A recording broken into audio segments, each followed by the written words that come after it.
Ang life cycle ng isang paru-paro ay binubuo ng apat na pangunahing yugto: itlog, uod, chrysalis, at adult.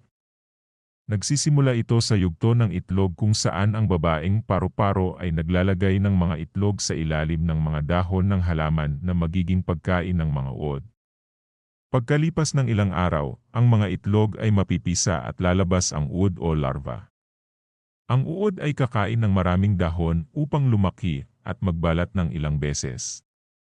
Kapag sapat na ang laki, ang uod ay gagawa ng balot na tinatawag na chrysalis o pupa, kung saan magaganap ang kumpletong metamorphosis.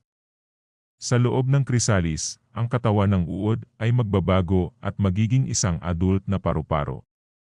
Matapos ang ilang linggo o buwan, lalabas ang adult na paru-paro mula sa chrysalis. Magpapatuyo at magpapalakas ng pakpak, at magsisimulang maghanap ng kapareha upang magparami, kaya't nagsisimula muli ang cycle. Ang bawat yugto ay mahalaga sa pag-unlad at pagpaparami ng paru-paro, na isang magandang halimbawa ng metamorphosis sa kalikasan.